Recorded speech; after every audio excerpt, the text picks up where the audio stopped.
All right, so for this how-to, you'll notice I'm set up a little bit differently. I am near a wall. And the reason we're doing this is because it really helps you get a feel for being in Warrior Two and really any of the postures where our feet are out wide and we're going for that, what we call external rotation of the legs. So let's go ahead and get started. Setting up near a wall. And starting in our mountain pose as best as we can. So using the wall as support, try to get your backside against the wall. I'm going to tuck the tailbone, bring the shoulders back. Look at the back of the head towards the wall. And what might be a little challenging is your feet because our behind might get in the way, but just doing your best to come into a mountain pose. And now let's take our arms out wide. Palms facing down, and try to take your feet as wide as the wrist.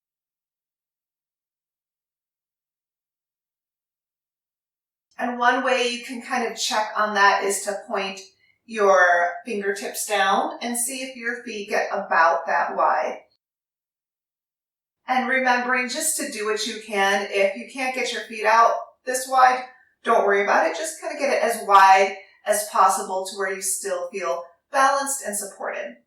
So just like mountain pose, we want our feet to have all four corners of the feet pressing down. And let's rotate the right toes towards the right hand side of your mat. So what we're aiming for is a bend in the right knee and getting as close to 90 degrees as you can.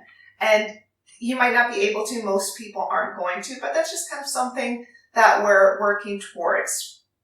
So keeping the feet out wide, notice your posture. If you notice that your shoulders are beginning to go forward, we want them stacked right on top of the hips. And now watch that left glute. So you may have noticed once we bent into this knee, the glute came off the wall. That's normal. But why we're using the wall is for that external rotation. So try to press that left glute back. And then what's funny is the right knee starts to go forward. So we're trying to get that external rotation. You might even place your hands on the insides of the legs and press back to feel that rotation. And what we're aiming for is to get the outside of the right leg as close as we can towards the wall by rotating the thigh out, but at the same time, keeping the glutes pressed in the wall. So bringing the arms up to shoulder level, and it may feel totally impossible. Don't worry about it. That's just something that we're working towards. So if Warrior Two ever feels easy, practice against the wall. Try to line up the hips, getting the glutes pressed into the wall while trying to stack this knee right above the ankle. And now another thing to notice is your back foot, the straight leg. If you notice there's any white pressure, like the inside of your foot is getting wider, that means you're placing more weight on the inside of the foot than the outside. So try to press all four corners of the foot into the mat. That will help keep everything stacked. And again, rotating the legs, arms up.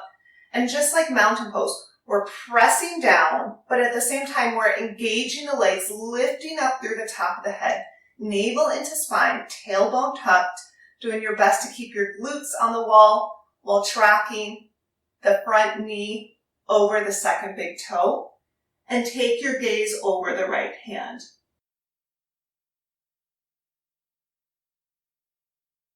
And so you should feel this in the legs because we're activating the legs, we're engaging them, lifting ourselves up. You'll feel an opening in the hips.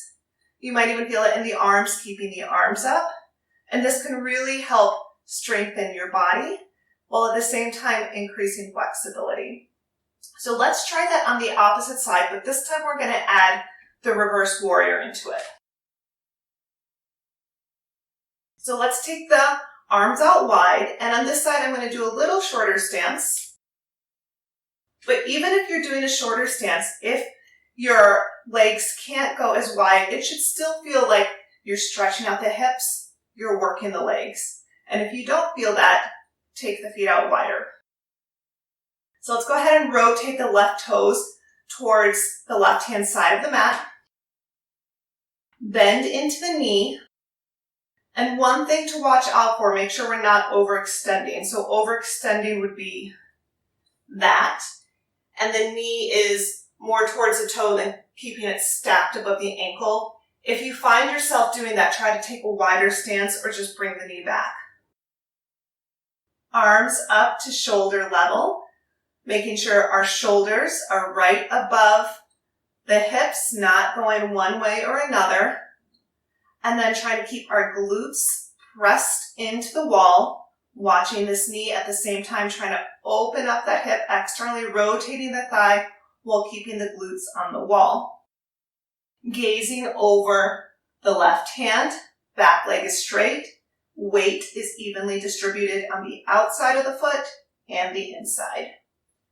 So when we reverse the warrior, a common mistake that kind of happens is people will reach back and then all of a sudden this front leg straightens out.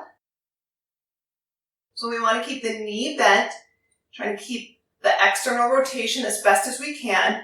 Back of the head, shoulders, and glutes stay on the wall. We're just hinging in the side body.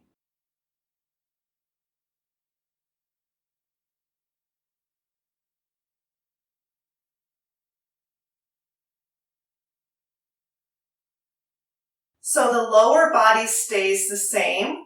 We're just moving the upper body, hinging in the side body. Right here, near the obliques. And that's Warrior 2. I look forward to seeing you in the next how-to.